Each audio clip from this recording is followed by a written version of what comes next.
So let's rewrite the story about narcissism and empaths. As much as a narcissistic relationship challenges an empath, the empath was the warrior to walk into that situation, carrying the seeds of love and knowledge and wisdom and unconditional love, and planted them in the most infertile ground. And they cultivated that soil, and they watered that soil for as long as it needed to be watered. Then they stepped away and they let divinity take over. And that's the story of an empath.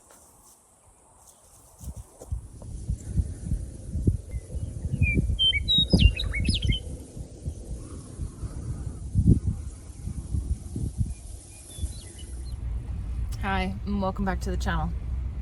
We have just come out, get some fresh air.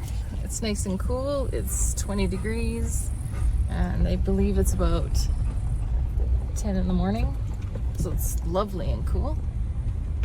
So far we have seen a crow flew right in front of the truck, along with a hawk, which I will show you, and then a white-tailed deer, a nice little buck, came right in front of the truck too. So I'm thinking this is a fantastic start to a day. Let's go see what else we can find. So after making that video the other day about how stupid people can behave, just the decisions without thinking about the consequences of their actions and how it impacts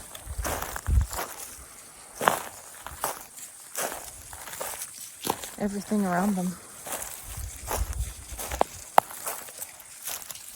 and how that attitude, the lack of accountability, the lack of self-awareness, is so pervasive in our society. And especially when it comes to this constant conversation around narcissistic behavior, which is that very self-involved, self-inflated, callous, I love that word lately apparently, behavior, which I'm not sure, I'm pretty sure I maybe have talked about it in other videos, but I believe it definitely is a trauma response, survival,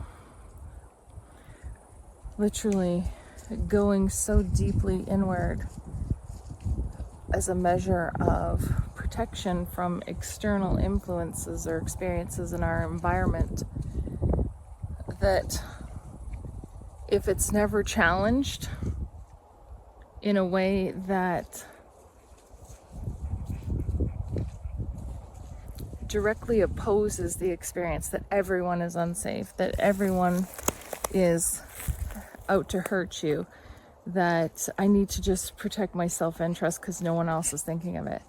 If you never experience that opposition, so having the dichotomy of an empathic person, so almost toxically empathic, a toxically empathic person with a narcissistic survival behavior,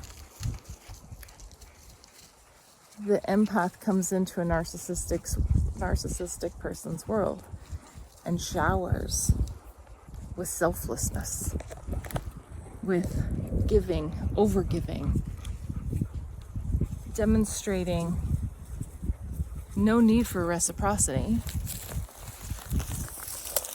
which is unsustainable. And again, another form of toxicity. But if a narcissistic behavior has never experienced that level of compassion and empathy, as much as it may not outwardly be perceived or received, or psychologists and the studies have shown, I know because I worked in that environment, pathologizing people, understanding human behavior, and trying to engage and provide supports to change. Some will say that narcissistic behavior is unchangeable, and the narcissist will always be the narcissist. I don't believe that. I don't believe that. I believe that the narrative around a narcissist and an empath's relationship is definitely growth for both, and that the narcissist, the narcissistic behavior, because it's not the soul itself, it's the behavior, survival, it challenges the empath. It takes the empath to the edge of selflessness, to a point where there's nothing left. Given everything that you possibly can give, everything, and it's never enough. It forces the empath to actually make a decision on the edge of that cliff, of the feeling like there's no coming back, and sometimes even having jumped off the cliff, looking up and realizing how far you have to climb to find yourself. You have a decision to make. Is it worthwhile?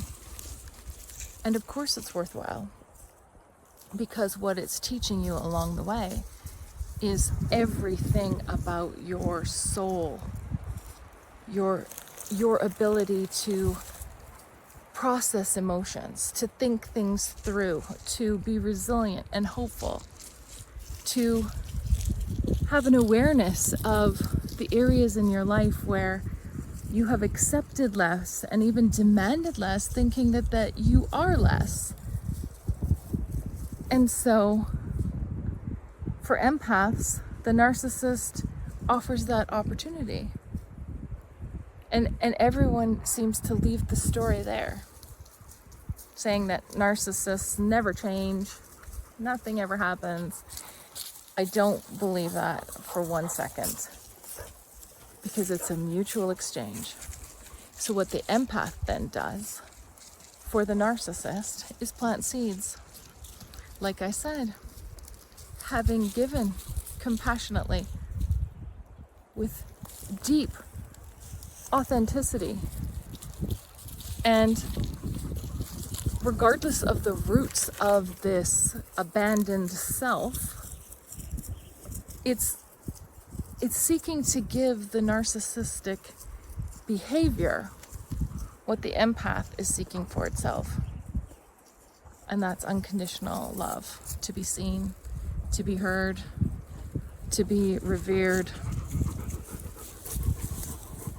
And what soul isn't desiring that? Having planted those seeds, the narcissistic behavior of desiring more and more and more and more and more, which has been fulfilled through the engagement with an empath, then the empath cuts it off, realizing they need to save themselves. Empath disappears, hopefully, completely cutting off contact. They disappear to go and do what they need to do for themselves, to climb the cliff, back out of the hole, using all of the wisdom that they had gained from this experience. And what is the narcissistic behaviors within a person who has been demanding this left with? What are they left with?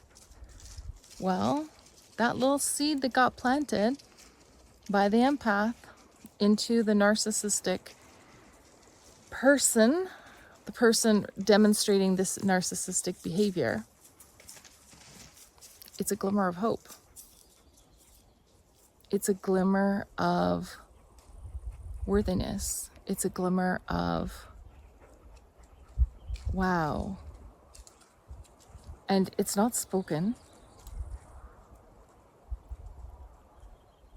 It is internalized. And that's what happens with seeds. As a gardener, you take a seed and you prepare the soil, right? Same as in relationships, you get to know each other and you understand each other's triggers and imbalances and needs and desires and wants, right? So the soil, it's all nice. And then in the root of the relationships, events happen, situations come up, experiences, joyous, heartbreak, anger, all of these different experiences eliciting these emotional responses come up. And those are seeds for growth that get planted in that fertile soil. And guess what? Once you plant a seed, yes, does it need water and sunshine? Is that what you're providing, or is that what nature's providing? Because I believe it's what nature's providing. And so separating, moving on, that seed will continue to grow. And it will create such a dichotomy within the structure of a personality. It will splinter. And so a person who's demonstrating narcissistic behaviors also makes that decision. The soul clings on to that seed and said, see, we are worthy. We have been seen. We have been heard. There is good in me. Others have seen it. And so that seed grows from a soulful place of being that was planted through that empathic relationship and watered by divinity with the sun completely infusing the birth of a new being, an awakened being, one that's in balance and harmony, one that is able to reflect on their behaviors and experience and make changes, take action, come from a place of accountability and responsibility and the desire to do no harm and to only uplift and to protect and to care for and to nurture and to embrace and include and to become what we always have been through awareness that we are divinity. We are the sun and the moon and the earth and the trees. And if that sounds flighty to you, or if that sounds really far-fetched, that's because you have not integrated your masculine and feminine.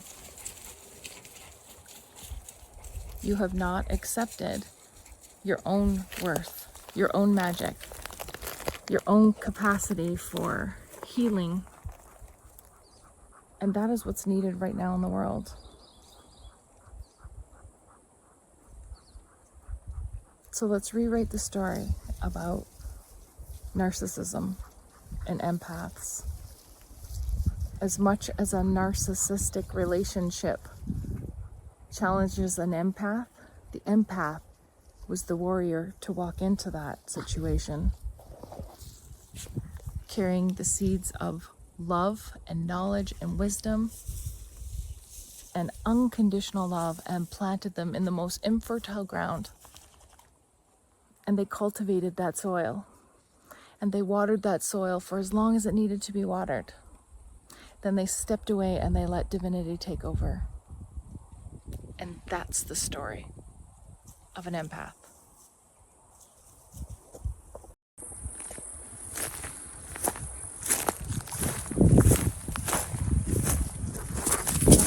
So if you've experienced challenges, heartache, sadness, soulful questioning as a result of your relationships, be grateful, be thankful. But first, see it for what it is. You're not there to save anyone. You're not there to do the work for them. And they're not there to help you find yourself.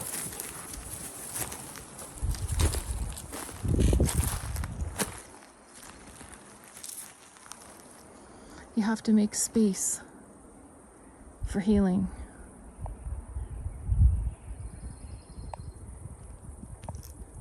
And I've never seen a situation where that can occur, ever, while you're still in that dysfunctional exchange. Someone has to be the person to step away and maintain your boundaries, knowing that you have done everything you were meant to do. The relationship lasted for as long as it was meant to last, and now it is time to integrate the lessons.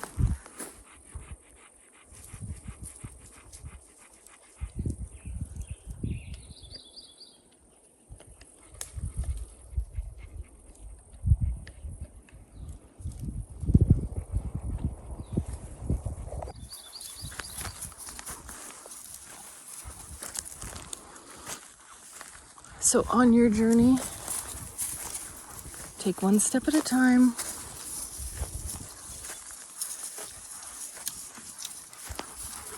Care for yourself. Be kind.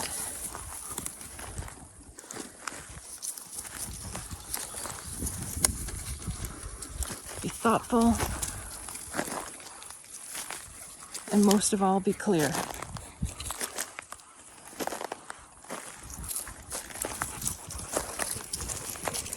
Where you're going,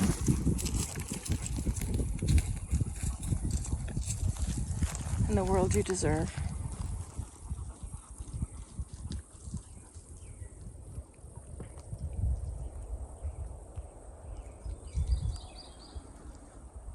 You can't get to the top of a mountain until you take your first step.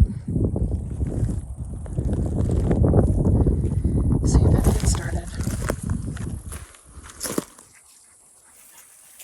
As I stand here in the forest, having made a video on the real purpose of empaths in narcissistic relationships, and having seen a young buck, a crow, and a hawk within seconds of each other on the way in. Okay, and now a massive bee. I feel called to send out the message of one more spirit animal, one more nature spirit, to show itself to us.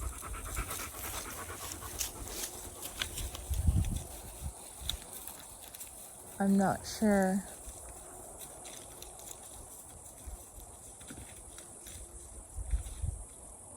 how that will look, but I am sure that it will show itself.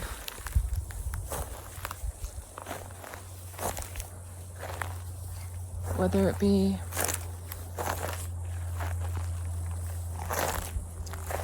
directly present or indirectly seen as I edit the video. Either way, I know it exists.